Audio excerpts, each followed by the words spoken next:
Thanks for coming. Tell me in the comments, what are you afraid of? The drive home. A ritual.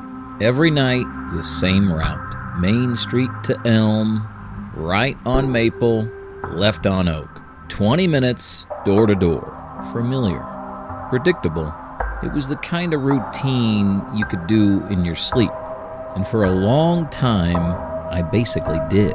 My mind elsewhere, cruising on autopilot, until it wasn't autopilot anymore.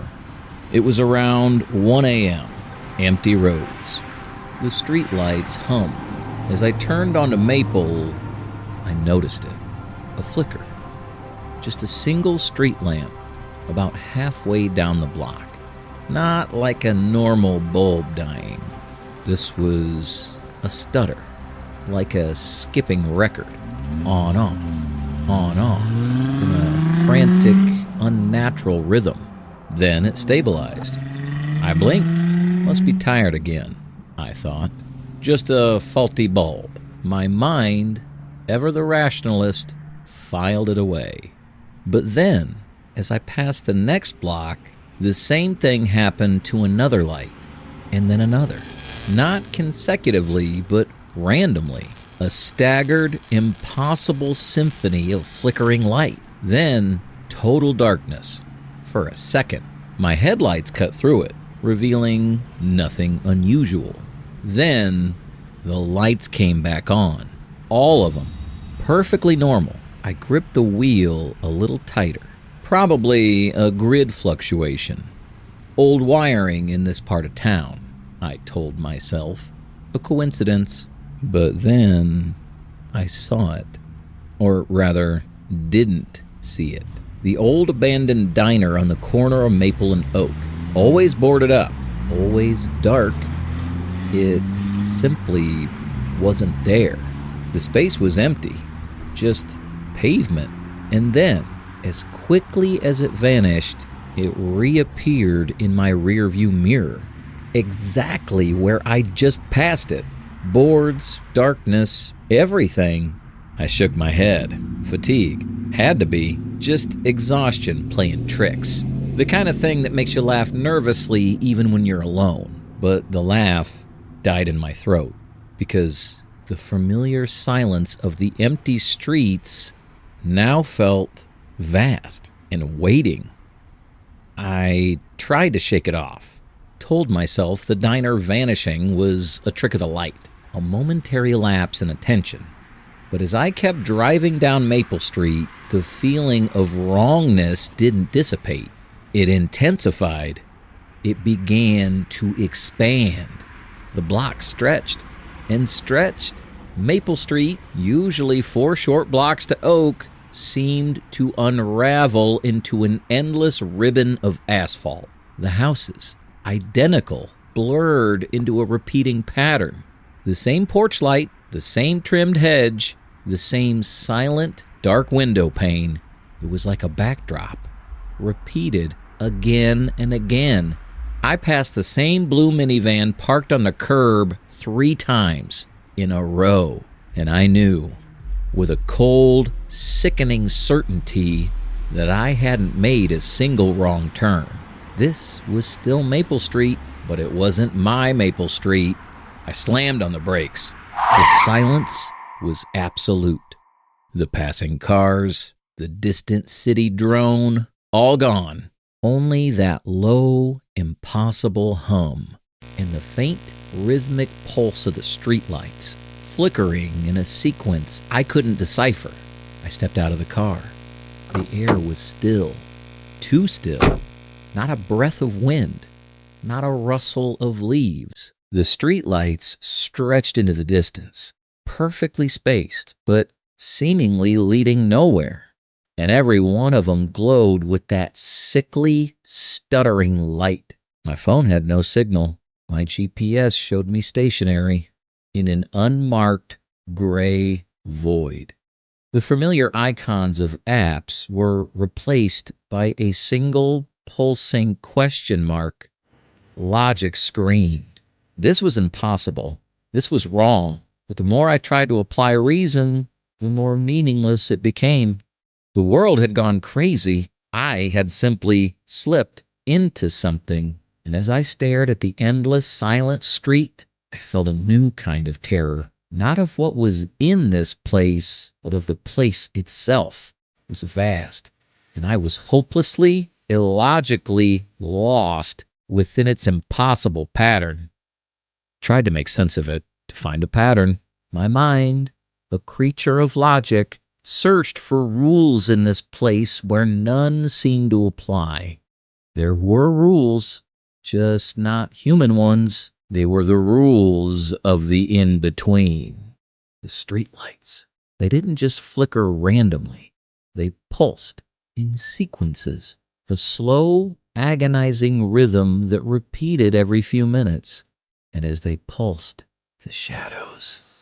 They stretched and compressed impossibly, elongating, then snapping back. Not like shadows from a normal light source. These were living shadows, dancing to the street's alien beat. I tried to walk towards the light, but the distance never seemed to close. It was like running on a treadmill through reality itself. Then I saw them, the inhabitants, the ones who belonged to this space. My headlights cut through the gloom ahead, revealing a figure. Tall, thin, standing perfectly in the middle of the road. It looked human, almost, but it was too tall, its limbs too long. It stood at an impossible angle, subtly tilted, as if gravity held no sway over it. It didn't move. It didn't react to my car. It was just there, part of the landscape. And as I slowly drove past it, without any choice, I heard it. A faint, dry click, like a locking mechanism, coming from the air itself. And then another, further down the street, and another, all in impossible poses. One standing on one leg, perfectly balanced, staring at a street light. Another, pressed flat against the wall of a repeating house, like a bas relief. They didn't have faces, not really. Just smooth, featureless expanses where faces should be. And they emitted no sound, just silence. I realized they weren't lost. They were trapped. They were of this place, bound by its impossible geometry. And I, an intruder, was now forced to learn its rules, or perhaps become one of its silent, endless fixtures. I tried to ignore them. The figures, the silent, tilted sentinels of this impossible street. I told myself they were just part of the bizarre scenery, like the repeating houses. But the longer I drove, the more I felt it. A shift, a chilling awareness. The game had changed. I saw the same tall, thin figure again, standing by the same flickering streetlight. This time, its head was tilted, not impossibly, not inhumanly so, but just enough, as if it was watching me. And as I sped past, the streetlights ahead all simultaneously went dark.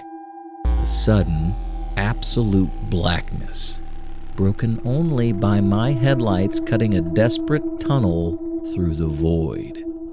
Then they snapped back on, all at once, perfectly normal. A warning or a test. I slammed the accelerator. Just get out. Just find the exit. But the turns, they started playing tricks. I took the familiar right on Maple, then another right, and another. Each turn led to an identical stretch of street. The same repeating houses.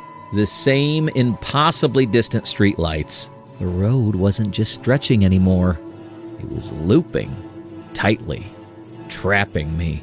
Every time I thought I saw a new landmark, it would dissolve into another identical stretch of road. My heart hammered against my ribs, a desperate drum against the silence and the sounds. The faint, impossible laughter from earlier.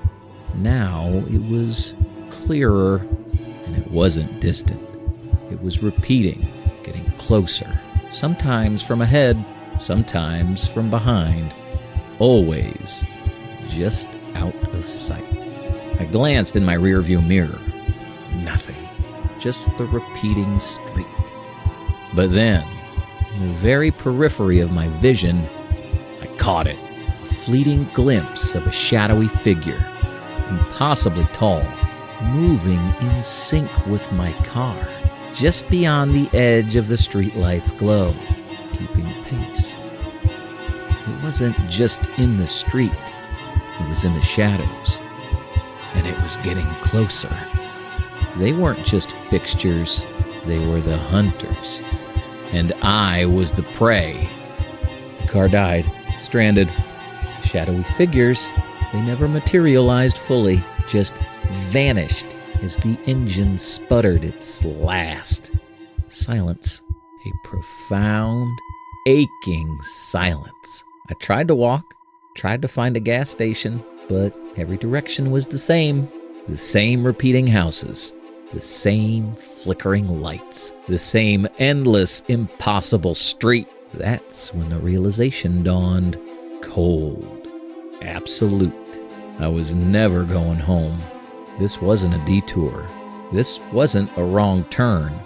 This was it. The in-between. The place that exists behind the familiar, just out of sight, until you slip into it. And once you're in, there's no going back. This endless loop, it's my reality now. I walk. Just walk. Sometimes I see others, the silent figures, the impossibly tall ones. They glide through the repeating houses, their movements precise, their purpose unknown. They don't acknowledge me. They don't need to. I'm just another part of the street now, another lost, repeating detail. And sometimes, when I pass a particularly vibrant flicker of a streetlight, I catch a glimpse. My own reflection. Gaunt, distorted, but oddly, perfectly still, like theirs.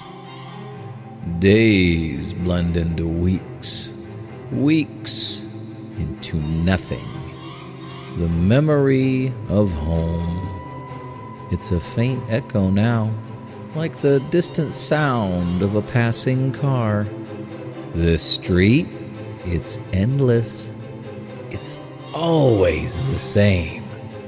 And I'm always walking, never arriving, never leaving, just transiting forever.